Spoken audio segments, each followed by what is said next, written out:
자, 이제 오늘 25장, 26장 마지막 함께 살펴보도록 하겠습니다. 우리 교재 258쪽 258쪽입니다. 25장 4명의 마감 기자가 7권의 편지를 쓰다. 오른쪽 면을 보세요. 258쪽에서 오른쪽 면 그 5번째 줄. 신약서신서 가운데 우리가 앞에서 살펴본 바울 서신과 야고보서를 제외한 나머지 7권은 4명의 기자, 베드로, 요한, 유다, 그 다음에 익명의 히브리서 기자에 의해 기록되었습니다. 이 7권은 바울의 죽음에서 1세기가 끝나기 전까지의 시기가 기록되었습니다. 어떤 순서로 기록되는지는 알 수 없지만 우리 순서대로 한번 살펴보도록 하겠습니다. 그래서 이런 바울이 쓰지 않은 서신들을 우리가 일반 서신이라고 이렇게 불러요. 누가 썼는지 잘 모릅니다. 그래서 누가 썼는지 모르는 게 아니고 이제 이 바울 외에 다른 저자들, 히브리서만 누군지 모르고요.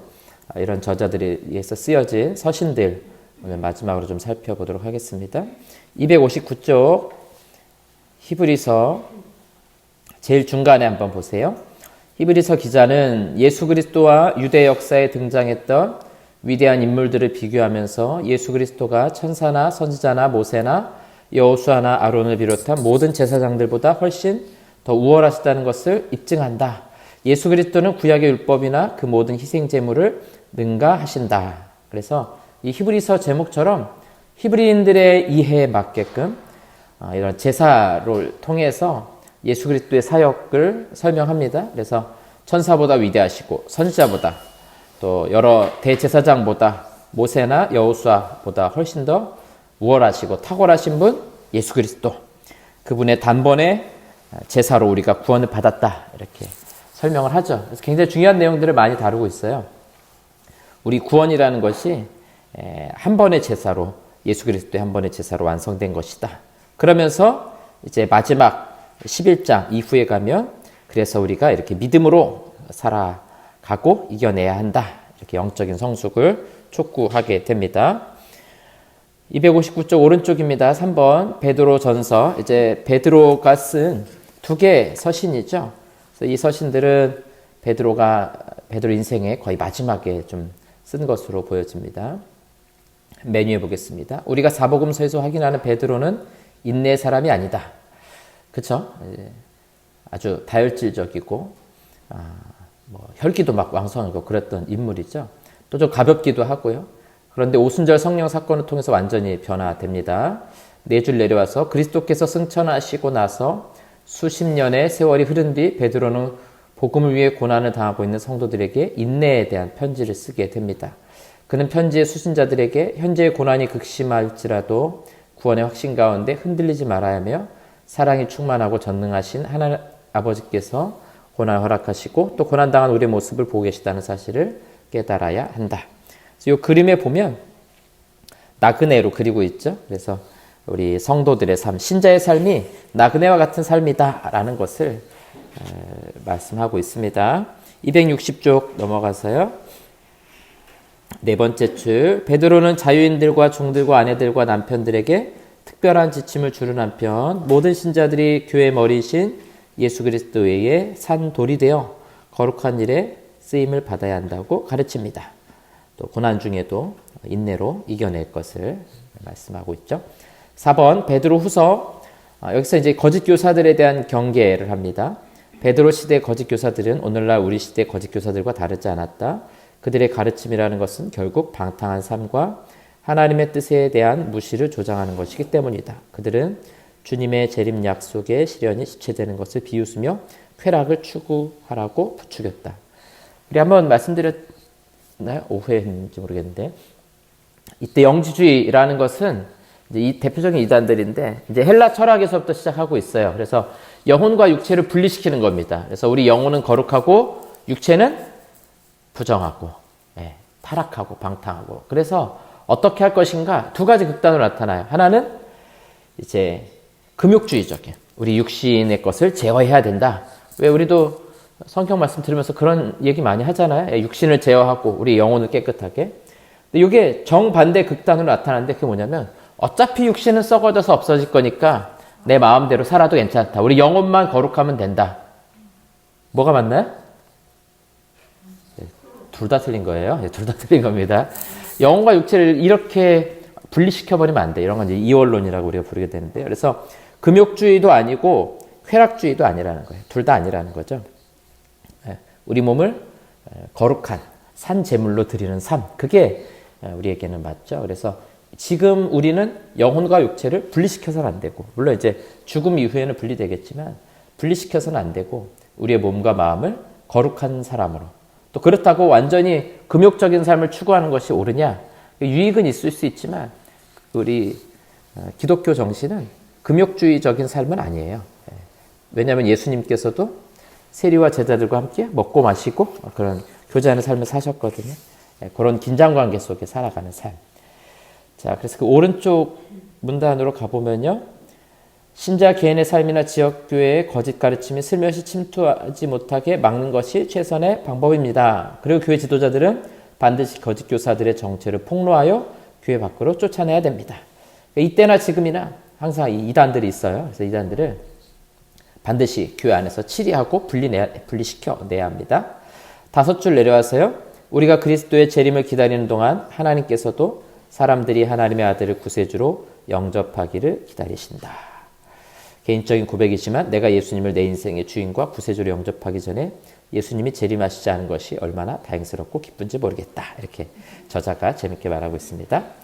자, 이렇게 베드로 서신 살펴봤고요. 이제 요한 서신입니다. 이 그림은 이제 사도 요한이 반모섬에 유배돼서 환상을 보고 글을 쓰는 그런 이미지를 잘 그려놓은 것 같아요. 261쪽 제일 첫 번째 줄, 요한이 기록한 세 통의 편지는 교제에 관한 3부작을 이룹니다. 첫 번째, 요한이 썼죠. 편지에서 하나님과 교제해야 된다고. 두 번째, 요한 이서에서는 거짓 교사들과 교제하지 말라고. 그러니까 여기도 또 거짓 교사가 나오죠. 이게 빌립보, 골로새 교회 안에도 있었고, 또 갈라디아 교회 안에서도 이제 유대인들 중심으로 있었고, 뭐 요한 사도 시대에도 있었고, 계속해서 이런 이단들이 있어 왔습니다. 세 번째 편지에서는 참된 교사들과 교제하라고 그렇게 가르치고 있습니다.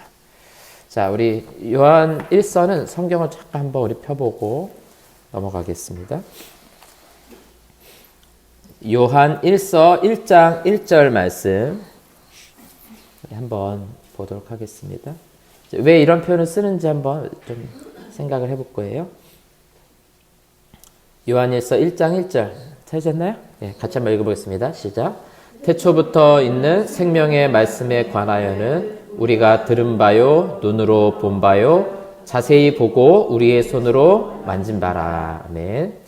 자, 태초부터 이렇게 해서 시작하는 성경이 좀 있죠? 혹시 기억나는 거 있으세요? 네, 요한복음도 태초에 말씀이 계시니라 이랬죠. 또 하나 있는데요.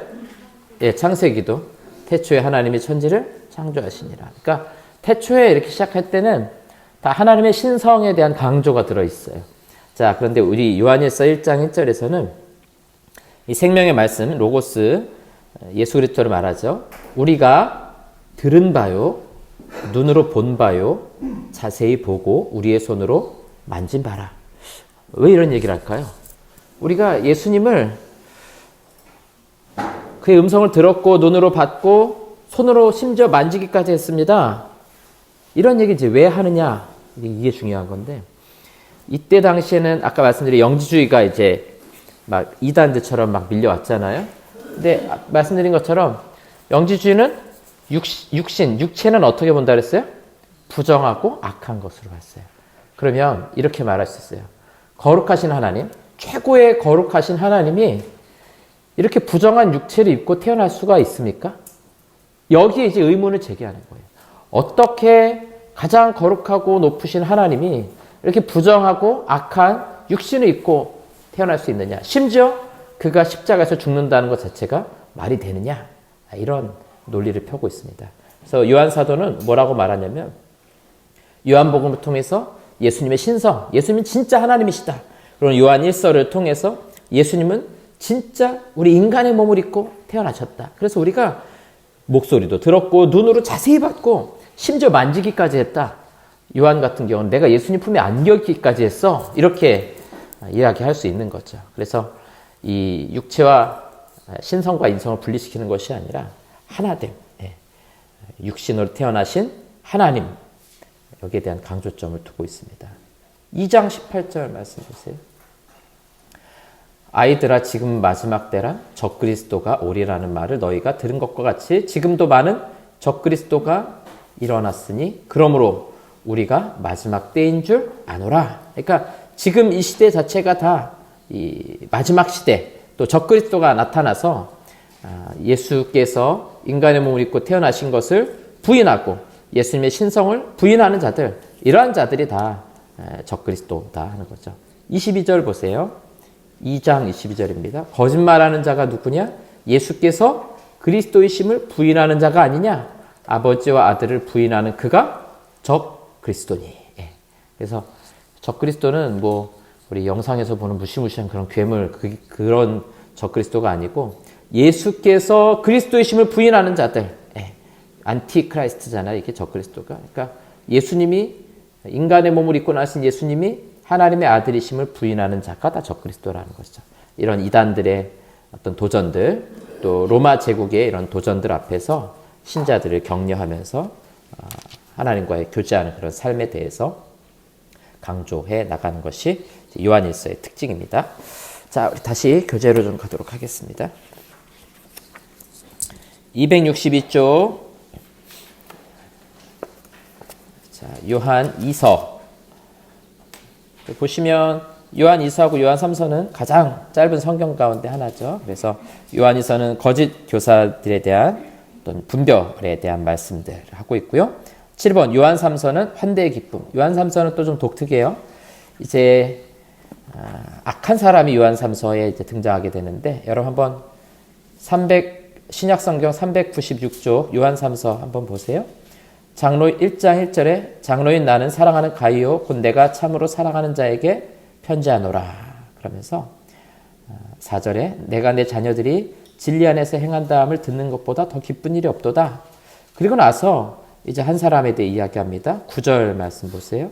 내가 두어 자를 교회에 썼으나 그들 중에 으뜸되기를 좋아하는 디오드레베가 우리를 맞아들이지 아니하니.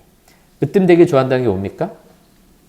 자기가 1번이라는 거죠. 자기가 선임이고 수석이라는 거죠. 제일 높은 사람 대접받고 싶은 거예요. 근데 사실 이게 누가 많이 하던 거예요? 제자들이 맨날 하던 거예요. 모여가지고 우리가 으뜸이다, 누가 으뜸이냐 그 얘기 하던 거잖아요.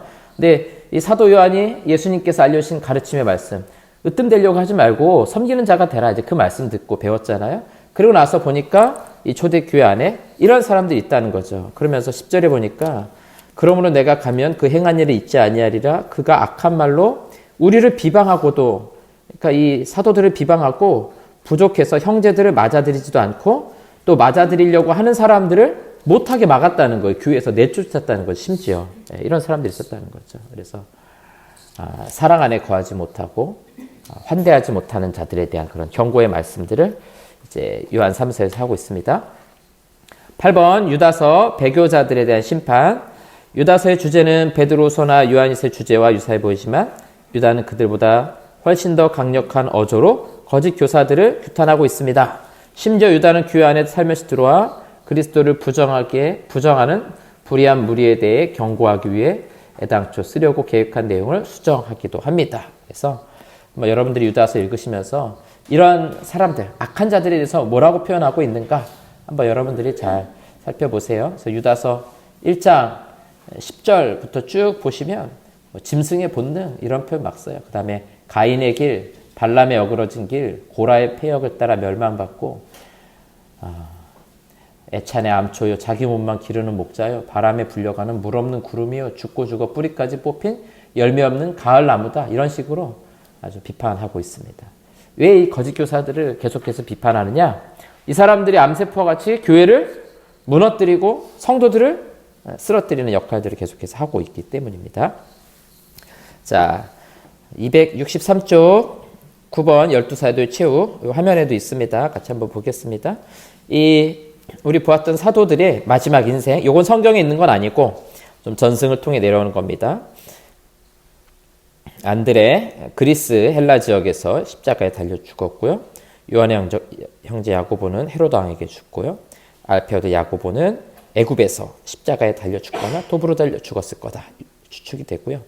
사도 요한은 제일 오래 살았습니다.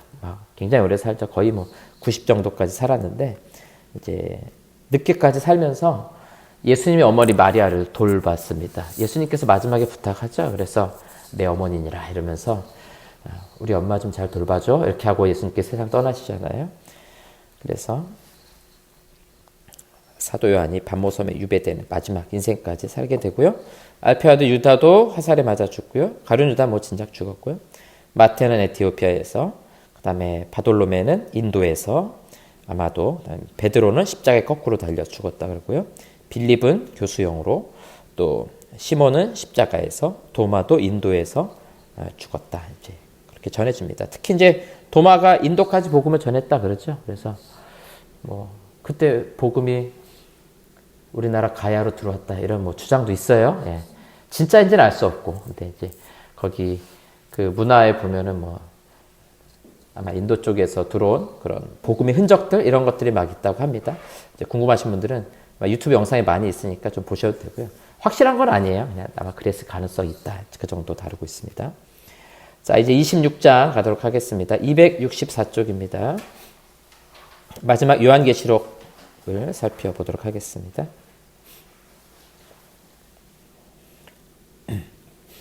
일 완성시대 요한계시록 읽어보라. 최악의 날이 오고 있다. 최선의 날이 오고 있다. 이 두 가지 나쁜 소식과 좋은 소식을 함께 전해주고 있습니다. 요한계시록은 완성시대, 즉 이 땅의 교회를 향한 하나님의 계획이 완성되었을 때 나타날 일들에 대해 말하고 있습니다. 오른쪽 문단으로 넘어가서요. 맨 위에 세상에 가장 끔찍한 재앙이 일어나는 동안 궁극적으로 승리하신 예수 그리스도께서 나타나시어 하나님과 하나님 백성들을 대적하는 모든 세력들을 진압하실 것입니다. 그리스도께서는 자신의 거룩한 나라를 세우실 것이며 이 세상을 하나님께서 창조하실 때 의도하신 그대로 회복시키실 것입니다. 회복에 초점을 맞추고 있는 겁니다. 이 요한계시록, 노년의 사도 요한이 유배지 반모섬에서 이 책을 기록하고 있을 때 그는 신약성경을 끝마치고 있었을 뿐만 아니라 세상을 끝내기 위한 하나님의 계획을 진술하고 있었습니다. 265쪽 맨 위에 그러므로 이 책은 과거에 대한 기록 1장에서 다루고요. 현재에 대한 기록 2장과 3장에서, 그리고 미래에 대한 기록 4장에서 22장까지 이렇게 구성하고 있습니다. 3. 하늘에 계신 구세주. 자, 우리 그림을 보면요. 1장에서 3장은 하늘에 계신 구세주, 또 아시아 7교회에 대한 메시지를 다루고 있고요. 4장부터 19장까지는 심판의 주권자, 대환란, 그리스도의 재림 이런 내용들을 다루고 있고요. 20장에서부터 22장까지는 하나님 나라에서 성도들이 하나님 나라에서 성도들이 다스림 영원한 상태. 이 하나님의 나라가 이 땅에 완전히 임재하게 되고요. 성도들이 세상을 다스리게 되고 그런 영원한 상태가 무엇인지에 대해서 다루고 있습니다. 우리가 요한계시록 할 때 이제 이 요한계시록 미래에 일어날 일들 이 4장에서 19장에 나오죠. 이제 이걸 어떻게 바라보느냐에 따라서 이제 천년왕국에 대한 조금 견해가 다릅니다. 이제 간단하게 제가 두 가지만 한번 설명을 드릴게요. 두 가지만 알면 될 것 같아요. 하나는 이제 역사적 전천년설이라고 부르는 거예요. 그래서 이 4장에서 19장에 나오는 그 심판의 내용들 있죠. 용이 나타나고 사단이 나타나고 막 하늘에서 막 유황불이 내려오고 막 이런 일들 있잖아요. 그 다음에 이제 사탄이 막 심판을 받게 되고 이런 내용들이 실제로 역사의 마지막에 이 내용 그대로 등장하게 될 것이다. 환란의 때가 이렇게 등장하고 실제로 등장하고 거기에 이제 끝나면서 예수님께서 오시고 천년왕국이 시작되고 그리고 천년왕국 뒤에 이제 최종 심판이 있을 것이다. 이렇게 해석하는 게 역사적 전천년설입니다. 아마 여러분들이 한 우리 7, 80년대에 주로 들었던 종말론은 이 역사적 전천년설이라고 부르는 이 종말에 대한 견해입니다. 이건 뭐하고 좀 구분해야 되냐면 세대주의적인 전천년설하고 구분해야 되는데 이제 내용이 복잡하니까 이제 우리가 예전에 영화 무슨 666 이런 영화 보신 적 있잖아요. 그래서 이제 그렇게 이해하는 내용들이 이제 세대주의적 전천년설인데요. 있는 문자 그대로 똑같이 아예 다 이해해버리는 그런 견해예요. 근데 그건 우리가 실제로 받아들이지는 않고요. 거기에는 이제 예수님께서 2번 재림하세요. 그래서 공중재림, 그 다음에 지상재림 이런 식으로 구분하게 됩니다. 그리고 이제 요즘에 이제 주로 최근에 이제 신학자들은 이제 무천년설, 최근에 나온 견해는 아니고 이제 원래부터 있던 견해긴 한데 이 천년왕국이라는 것이 실제로 천년이 아니고 상징적인 의미다 이거죠. 예수님이 오신 때부터 예수님께서 재림하실 때까지 전체를 다 그냥 천년왕국으로 바라보는 거고 여기 일어나는 막 심판의 날들 이런 거 있잖아요. 막 하늘에서 불이 내리고 막 진노가 쏟아지고 이런 것들은 다 상징적으로 지금 이 시대가 바로 그런 하나님의 심판이 임하기도 하고 그다음에 적그리스도가 예수님을 대항하기도 하는 그런 상징적인 의미로 해석을 해서 우리가 이렇게 살아가다가 어느 날 예수님께서 오시면서 자연스럽게 인류의 역사가 끝나게 되고 구원받기도 하고 심판받기도 하고 이렇게 끝난다라는 거예요. 그래서 이 천년왕국이 실제 천년왕국이 있느냐 아니면 상징적인 의미로 바라보느냐에 따라서 좀 달라집니다. 그래서 한동안은 이게 한국교회 관심이 많았는데 요즘에 별로 관심이 없습니다. 왜냐하면 요즘엔 다들 재림을 기다리지 않기 때문에 별로 천년왕국이 있는 거하고 없는 거 별 차이가 없어요.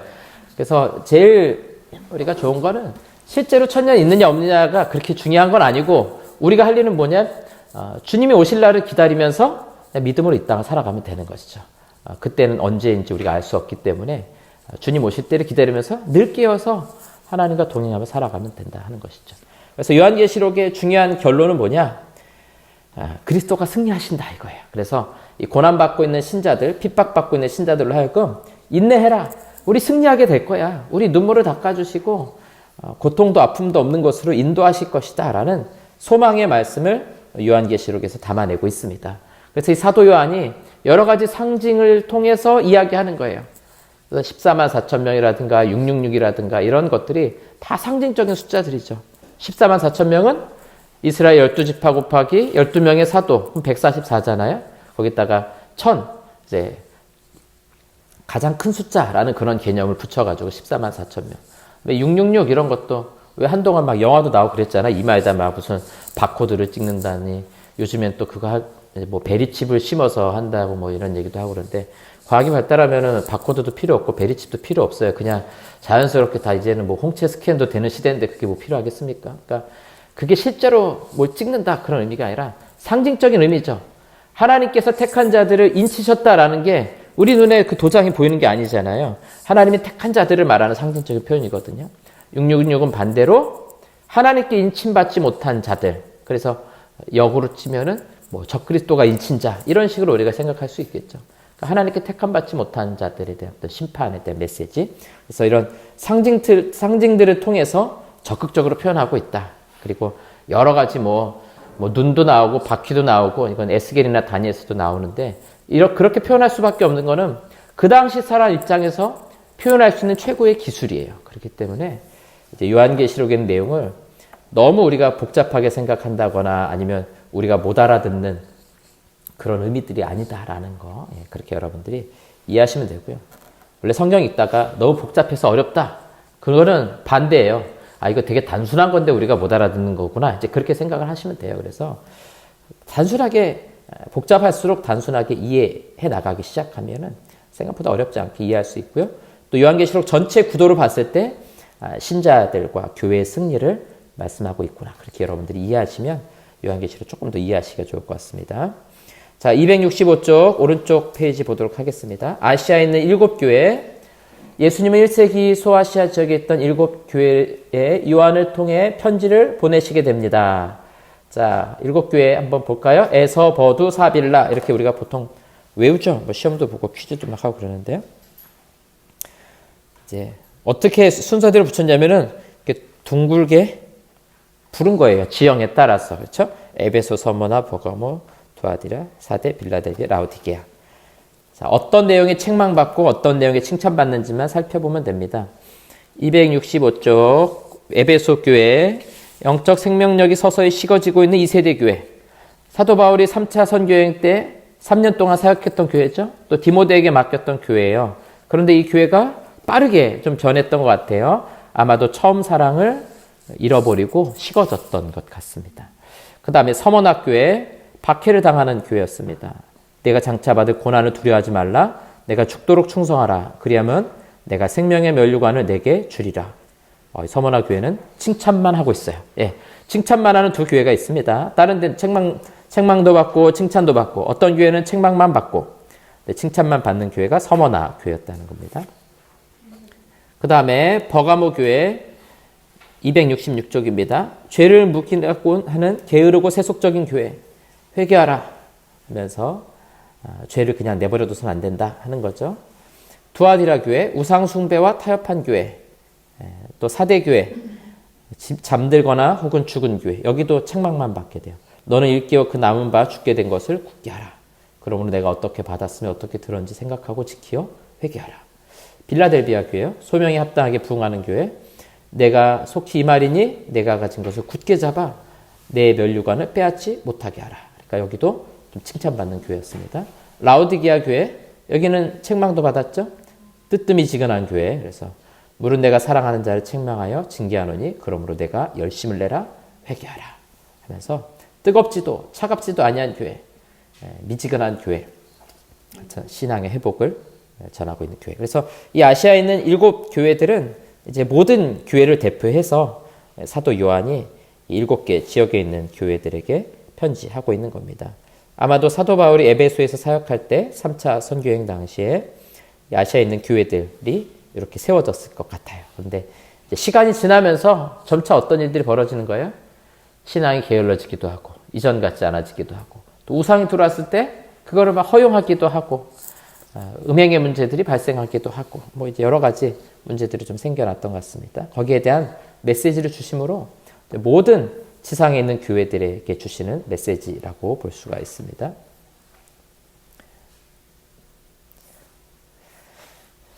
자, 267쪽 보겠습니다. 5. 하늘 주권자의 심판. 그 다음에 이어지는 2장은 보좌에 앉아 계신 주님의 놀라운 영광과 위엄을 살짝 맛보여준다. 자, 우리 요한계시록 한번 좀 펴보겠습니다. 조금 넘어갔어요.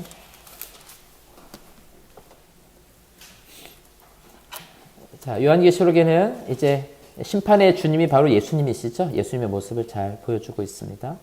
4장에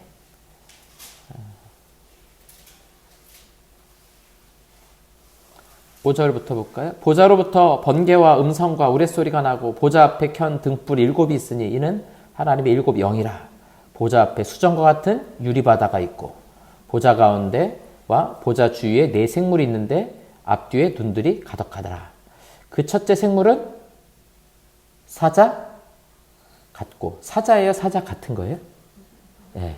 사자가 아닙니다. 사자 같은 거지 사자가 아니에요. 그 둘째 생물은 송아지 같고 그 셋째 생물은 얼굴이 사람 같고 넷째 생물은 날아가는 독수리 같은데 그러면서 4 생물 가운데 각각 6 날개를 가졌고 그 안과 주위에는 눈들이 가득하더라.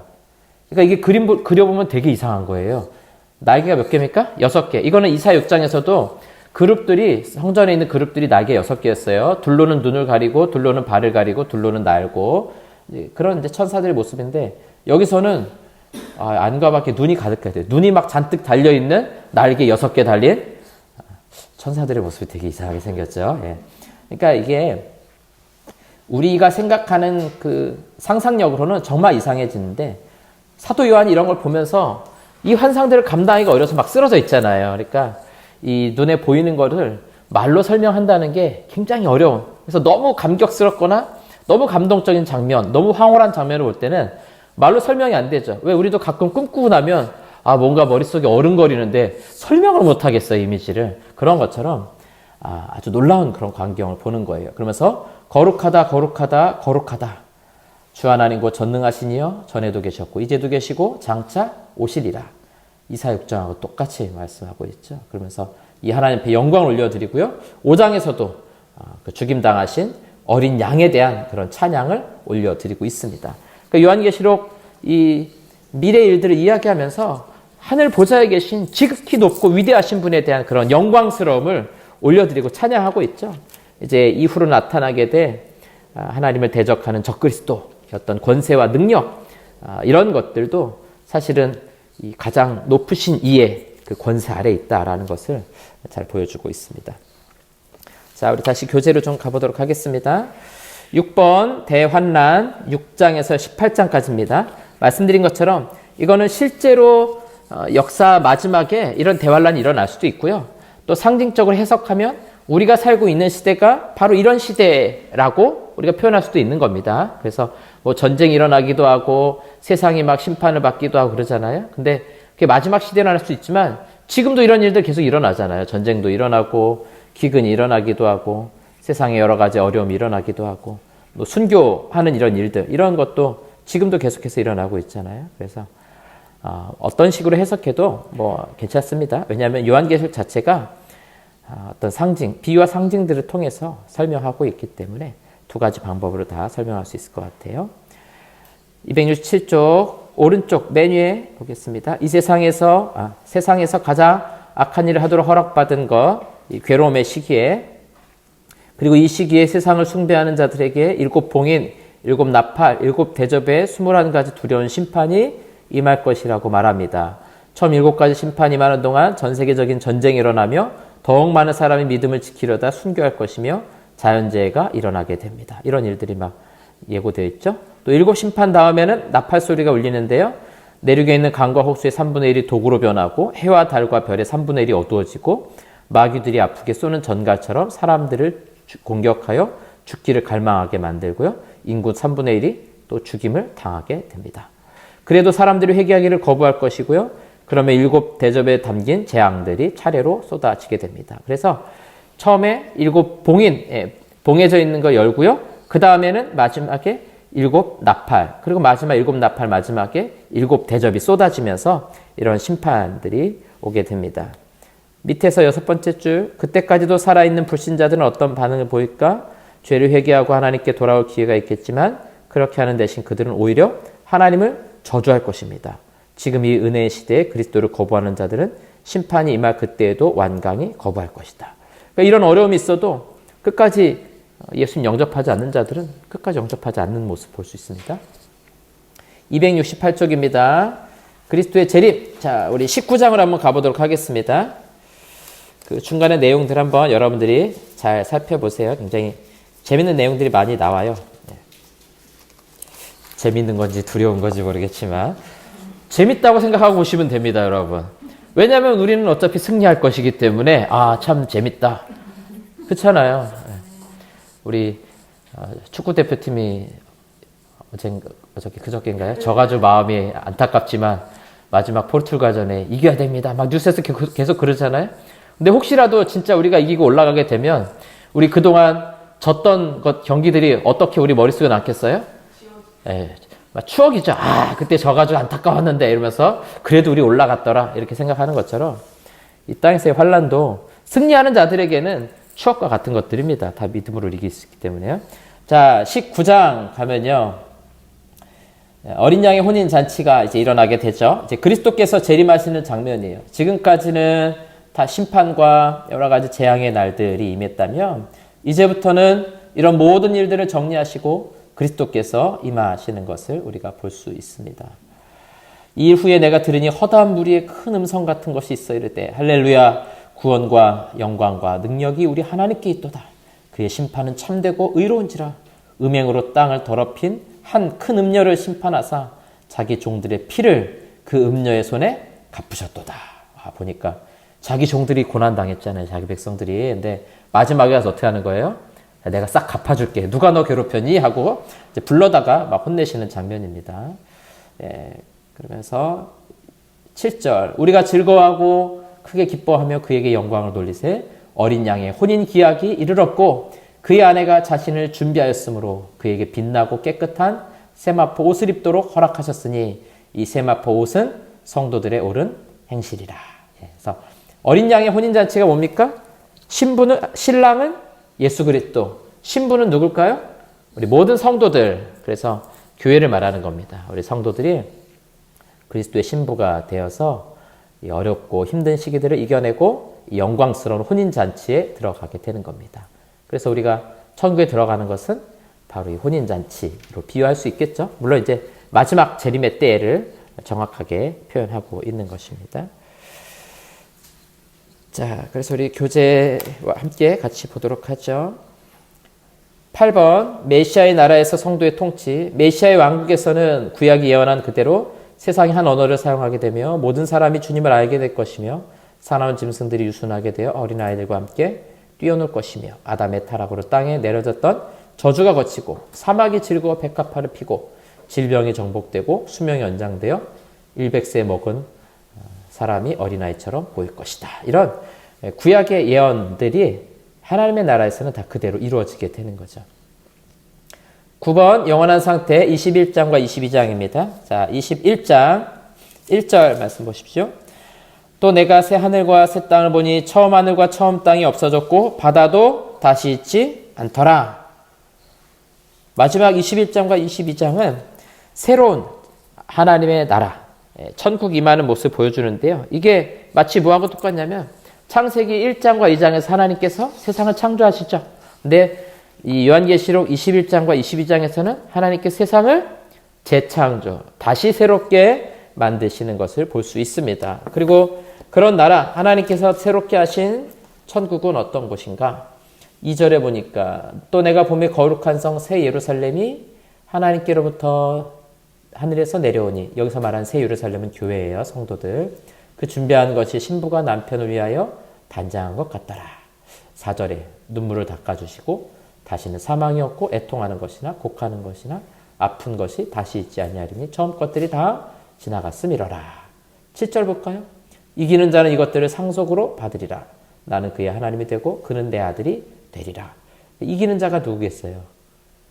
하나님께 인침받고 믿음을 가지고 끝까지 인내한, 앞에서 말한 눈물을 닦아주시는, 눈물을 흘렸던, 애통하던, 곡하던 성도들, 고난과 어려운 가운데 있지만 마지막에 이렇게 천국의 상속자가 될 것이다. 그러면서 이때부터 새롭게 만들어진 새 예루살렘의 모습을 9절부터 쭉 설명을 해 나가고 있습니다. 우리가 잘 아는 천국에 대한 표현이죠. 18절 볼까요? 그 성곽은 벽옥으로 쌓였고 그 성은 정금인데 맑은 유리 같더라. 이게 좀 표현이 독특하죠. 금인데 어떻게 맑은 유리 같죠? 그 다음에 21절 그 12문은 12진주니 각 문마다 한 개의 진주로 되어 있고 그 성의 길은 맑은 유리 같은 정금이더라. 이제 우리가 천국을 그릴 때 천국길은 황금길이고 막 이렇게 얘기하잖아요. 근데 천국에서는 황금길, 이제 뭐 그렇게 이제 여기 이런 표현을 보고 설명하는데 사실은 진짜 황금은 아닐 거예요. 왜냐하면 맑은 유리 같은 정금이더라. 그러니까 이 세상에서는 표현할 수 없는 가장 고귀한 것들. 근데 사도 요한이 보고 표현할 수 있는 거는 그 정도밖에 안 되는 거죠. 또 23절에 보니까 그 성은 해나 달의 비침이 쓸데없으니 이는 하나님의 영광이 비치고 어린 양이 그 등불이 되심이라. 그러니까 이 태양빛 이런 거 필요 없다는 거죠. 영광의 광채로 빛나는 그런 세상. 22장에도 넘어가니까 그가 수정같이 맑은 생명수의 강을 내게 보이니 하나님과 및 어린 양의 보좌로부터 길 가운데로 흐르더라. 강 좌우에 생명나무가 있어 12가지 열매를 맺되 달마다 그 열매를 맺고 그 나무 잎사귀들은 만국을 치료하기 위해 있더라. 그래서 철로 역정 보시면 그 주인공 크리스찬이 마지막 천국에 들어갈 때 어떻게 해요? 그 요단 죽음의 강을 딱 건너가고 나서 그 나무 잎이 있어서 막 그걸 따먹는데 그동안 막 달려오면서 막 상처 나고 막 다 몸이 아프고 막 그런데 그 나뭇잎을 따서 먹는 순간에 막 다 깨끗하게 막 치료되고 그런 장면이 나오거든요. 이제 요한계시록에 있는 이미지들을 보고서 이렇게 설명을 하는 겁니다. 예, 그래서 이렇게 영광스러운 그런 천국의 모습을 사도 요한이 이렇게 아름답게 설명하면서 고난받는 신자들로 하여금 소망을 갖도록 이렇게 설명을 하고 있습니다. 자, 넘어가 볼까요? 270조 왼쪽 아래서 5번째 줄. 장차 어느 날 믿지 않는 사람들이 하늘로 끌려 올라가 위엄의 흰 보좌에 앉아 계신 심판자 앞에 서게 될 것이다. 그들은 무릎을 꿇고 그분을 주님이라 고백하며 하나님을 영화롭게 할 것이지만 그때는 이미 늦은 것이다. 기회는 단 한 번뿐. 이 생이 다하면 더 이상의 기회는 없다. 그날까지도 어린 양의 생명책에 이름이 기록되지 않은 사람들은 저주를 받아 영원토록 불못에서 고통을 받게 될 것이다. 지금의 땅과 하늘이 맹렬한 불에 타 녹을 때 메시아의 나라는 새 하늘과 새 땅으로 들어갈 것이며 오직 의로운 성도들만 거기서 영원히 거할 수 있게 됩니다. 마지막 때의 모습이죠. 271쪽 11번 시작과 끝. 이거 이제 제가 말씀드린 창세기 1장과 2장이 창조였다면 요한계시록 21장과 22장은 재창조의 기록이죠. 여러분 잘 생각해 보면 전체 성경 구도를 보면 이렇게 돼요. 창세기 1장과 2장에서 하나님이 세상을 만드셨죠. 그렇죠? 창조하셨어요. 그런데 3장에 가면 이 창조하신 세계를 누가 깨뜨립니까? 아담과 하와가. 그렇죠? 뱀의 유혹을 받아 깨뜨리게 돼요. 그러면서 인간이 모두가 죄 가운데 거하게 되죠. 그 죄악된 인생의 전체 이야기가 창세기 3장에서부터 요한계시록 20장까지의 내용인 거예요. 그리고 중간에 예수 그리스도를 통한 구원의 소망을 주시고 그것이 완성되는 것이 21장과 22장에서 이야기죠. 그래서 첫 죄를 이 땅에 주게 만들었던 사탄도 영원히 심판받게 되고 그 죄의 종노릇한 자들도 심판받게 되고 그러나 구원의 소망 되신 예수 그리스도를 의지하는 자만이 이 영원한 하나님의 나라에 들어가게 되는 것이 오늘 성경 기록의 내용의 전체입니다. 자, 신약의 12시대 오늘 신약을 좀 정리해보면요. 예수님께서 목수시대로 또 주장하시고 선택하시고 가르치시고 또 십자가를 지셨죠. 그 이후에 교회가 세워지게 되고요. 교회가 처음에는 사도들을 통해서 그리고 13장부터는 사도 바울을 통해서 1, 2, 3차 전도여행으로 또 감옥에 마지막에 들어가게 되고요. 거기서 서신을 쓰게 되고요. 또 다른 일반 서신들을 통해서 복음을 전하게 되고요. 요한계시록을 통해서 이 세상의 역사가 어떻게 끝나는지를 우리가 신약 성경을 통해서 함께 살펴보았습니다. 자, 이제 오늘은 이제 마지막 마무리 정리를 하도록 하겠습니다. 구약, 중간기, 신약 이렇게 우리가 셋으로 좀 구분해서 정리해 보도록 하겠습니다. 자, 이 그림은 여러분 이과에 있던가요? 굉장히 우리 한지가 벌써 오래됐죠. 자, 기억을 좀 돌이켜서 한번 보겠습니다. 36쪽 여러분 2과 36쪽을 보시면 이때 이제 구약 전체 이야기와 또 신약으로 넘어가는 이야기가 기록되어 있습니다. 우리 창세기부터 마지막 요한계시록까지 한번 빠르게 내용을 한번 정리해 보도록 하겠습니다.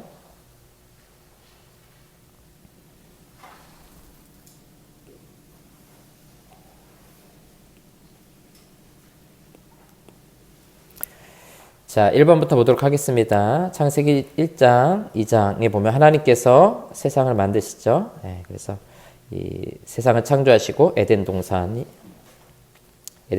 하나님께서 그의 사람들 아담과 하와를 지으시게 됩니다. 그리고 나서 갈다인의 우르 지역에서 하나님께서 아브라함을 부르시죠. 2번으로 가게 되면 그래서 이 아브라함을 비롯한 4명의 족장들의 이야기가 이제 가나안 땅에서 펼쳐지게 되고요. 그 족장들의 마지막 아브라함, 이삭, 야곱, 요셉 이렇게 이어지게 되죠. 그래서 요셉과 야곱의 마지막에 이제 애굽으로 내려가게 됩니다. 여기까지가 창세기고요. 애굽에 내려가서 이제 그의 후손들이 번창하게 되고 더 이상 살 수 없어 나오게 된 이야기가 출애굽기부터 나오죠. 그래서 한번 애굽에서부터 나오게 되고요. 하나님께서 이끌어내신 백성을 시내산에서 언약을 맺으시게 됩니다. 그래서 자기 백성 삼으시고요. 5번 광야길을 가게 됩니다. 이게 이제 출애굽기에서부터 레위기, 민수기, 신명기까지 해서 광야 여정을 거쳐서 모압 평야를 통해서 가나안 땅에 들어가게 됩니다. 그래서 이 6번은 신명기죠. 하나님을 사랑할 것에 대한 새로운 언약을 다시 한번 맺으면서 가나안 땅에 들어가게 됩니다. 들어가서 하는 게 뭡니까? 정복하게 되죠. 가나안 땅을 여호수아를 통해 정복하고요. 여호수아 이후에 사사들의 시대를 맞이하게 됩니다. 그러면서 계속 똑같은 패턴을 보여주게 되죠. 하나님이 구원하시고 이스라엘의 평화가 찾아오면 이스라엘 백성들이 다시 우상을 숭배하고 하나님께서 주변에 있는 강대국들을 보내서 고통받게 하시고 그리고 그들이 부르짖으면 다시 구원해 주시는 그런 역사의 순환을 보여주었고요. 사사시대 이후로는 왕들의 시대가 도래하게 됩니다. 첫 번째 왕은 사울 왕, 두 번째 다윗 왕, 그다음에 솔로몬 왕. 그리고 그 이후에 솔로몬 왕 이후에 두 나라로 분열이 되죠. 북이스라엘과 남유다. 북이스라엘은 722년까지 지속되다가 아수르에 의해서 멸망을 당하게 됩니다. 그 다음에 남유다는 BC 586년도까지 지속되고요. 바벨론에 의해서 멸망을 하게 됩니다. 그 이후에 남쪽 유다는 바벨론으로 포로로 끌려가게 됩니다. 그리고 포로로 끌려갔다가 이제 다시 돌아오게 되는 이야기가 에스라, 느헤미야, 에스더서를 통해서 기록하고 있죠. 그래서 다시 돌아온 이후에는 성전을 재건하게 됩니다. 이렇게가 구약 성경 전체 이야기입니다. 기억이 나시죠? 예. 요 그림 보시면서 여러분들이 한번 이렇게 설명을 한번 해보세요. 자, 그리고 나서 이제 멸망당한 이후의 이야기는 어떻게 전개가 됩니까? 이제 강대국들, 네. 자, 요것도 한번 우리 그림 보면서 할까요? 앞에 있긴 한데.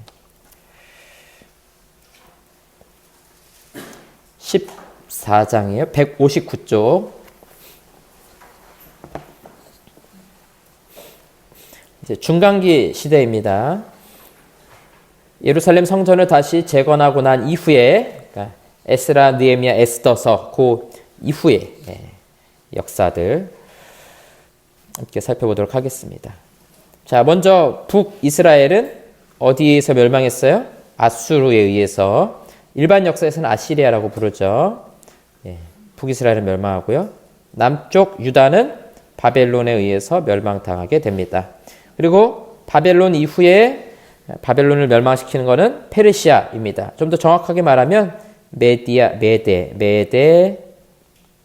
페르시아 연합군이었는데 메데가 약해지면서 페르시아에 편입이 됩니다. 그러면서 페르시아를 통해서 이제 통치를 받게 됩니다. 이때 이야기가 에스더서라든가 이제 느헤미야 당시에 이런 왕들이 다 페르시아, 다니엘도 이때까지 살게 되죠. 자, 그리고 나서 이제 이때 당시에 페르시아가 이제 그리스를 많이 침공을 하게 됩니다. 3차에 걸쳐서 페르시아 전쟁을 치르면서 자꾸 침공을 해요. 이때까지만 해도 그리스가 좀 약해가지고 뭐 겨우겨우 버텨내긴 하는데 그 이후에 이제 BC 336년경에 이제 그 유명한 알렉산더 대왕이 마케도니아와 그리스를 통합한 그 나라, 자기 아버지 때 이제 통합하게 되죠. 힘을 얻어서 동방 원정을 가게 됩니다. 그래서 아주 빠르게 이 동방을 다 정복하게 됩니다. 그러면서 이 이스라엘이 있던 땅 지역 전체가 헬라 제국 안에, 그래서 그리스는 이제 헬라 제국이라고 부를 수 있습니다. 지배를 받게 되고요. 이제 다니엘서에 나오지만 헬라 제국이 이 알렉산더 사후에 빠르게 분열이 됩니다. 처음에 4개 나라로 분열이 되고 그 이후에 크게 2나라, 셀류키드 왕조와 프톨레미오스 왕조가 힘을 얻게 됩니다. 자, 그래서 이 북쪽 지방으로 셀류키드 왕조, 그 다음에 팔레스타인과 애굽 땅으로 해서 프톨레미오스, 이런 왕조의 대결로 압축이 되죠. 그러면서 결국엔 셀류키드가 더 강해서 더 많이 정복하고, 그다음에 이 셀류키드 왕조의 거의 마지막 쯤에 이르러서 안티오쿠스 4세 때 예루살렘 성벽을 다 무너뜨리고 성전에다가 제우스 신상을 세우고 돼지고기를 바치고 돼지 피를 뿌리면서 수많은 예루살렘의 사람들을 죽이게 됩니다. 그러니까 다니엘이 보았던 환상이 바로 그런 내용들이죠. 자, 그러나 더 신은 강국이 있었죠. 로마라는 아주 강력한 나라. 다니엘서 보면 이 금신상 세워놓은 그 신상 중에서 느부갓네살이 꾸었던 신상 중에서 제일 다리 쪽에 있던 쇠로 된 나라, 가장 단단한 나라죠. 그 나라가 와서 이제 다 동방을 정복하게 되면서 마지막 최후의 승자는 로마가 되죠. 그러나 다니엘의 환상에 보면 마지막에 이 로마도 물리칠 한 큰 나라가 나오게 되죠. 예, 손대지 않은 돌덩어리가 하나 날라와가지고 로마를 부셔버리고 남아있지도 않아요. 그래서 이 뜨인 돌이라고 부르는 손대지 아니한 돌이 세상에 남아있는, 그래서 하나님의 나라가 영원할 것. 이게 요한계시록하고 거의 내용이 같게 가는 거죠, 결국에는. 그러니까 다니엘의 환상이나 요한계시록의 환상이나 마찬가지예요. 결국에는 하나님의 나라가 세상 나라를 다 정복하게 될 것이다. 이런 비전을 이렇게 보여주고 있는 겁니다. 자, 뒤에 나오던가요? 네. 지금 이제 제가 말씀드렸던 바로 그 이야기들입니다. 우리 한 번만 다시 정리해 보면, 자, 이 중간기 시대 때 이제 그리스에서는 이런 철학자들이 있을 때 예루살렘 안에서는 팔레스타인 땅에서는 어떤 일들이 벌어졌는가? 성경을 필사하고 회당들 중심으로 신앙이 시작되기도 하고요. 3번. 예. 그다음에 헬라 제국이 이 당시에 이제 침공해 오게 됩니다. 조금 전에 아까 말씀드린 것처럼. 그리고 그 당시에 알렉산드리아라는 이집트 땅에서는 72력이라고 부르게 되죠. 그리고 72력. 그래서 히브리 성경을 헬라어로 번역한 성경을 만들게 되고요. 그러면서 그때 당시에 여러 가지 일들이 일어나게 되는데요. 마카비라는 가문을 통해서 혁명을 일으키기도 하고요. 그 다음에 이때 바리새인들과 같은 그런 그룹들이 생겨나게 됩니다. 그리고 사해사본이라고 부르는데 이런 성경들을 동굴 속에 숨겨 놓는 일들이 등장하기도 하고요. 그러면서 이때 누가 태어납니까? 예수님께서 태어나셔서 왕으로 베들레헴에서 태어나시게 됩니다. 자, 그리고 나서 이제 예수님 당시로 이제 넘어가게 되면요. 예수님께서 어린 시절 목수로 살아가시게 되죠. 그래서 율법에 순종하며 인간의 모든 삶을 살아가시게 되고요. 30세가 되면서부터 본격적으로 사역을 시작하십니다. 주장시대라고 불렀죠. 예수님 어떤 분이신지 이야기하게 되고요. 사람들이 질문하기 시작합니다. 그리고 제자들을 불러서 교육하기 시작하시고요. 그리고 결국은 예수님께서 십자가에 못 박혀 죽으심으로 구원을 완성하시게 됩니다. 예수님의 죽음 이후에 박해가 있었지만 신자들이 결국 쭉 퍼져 나가기 시작하면서 교회가 세워지게 됩니다. 그래서 안디옥 교회를 중심으로 이방인 선교가 시작이 됩니다. 사도 바울을 중심으로 첫 번째 1차 선교여행은 C자 그림을 그렸었죠. 이렇게 갔다가 오는. 그 다음에 2차 선교여행은요. 땅콩 그림처럼 이렇게 갔다가 돌아오게 되는 그런 형태였었고요.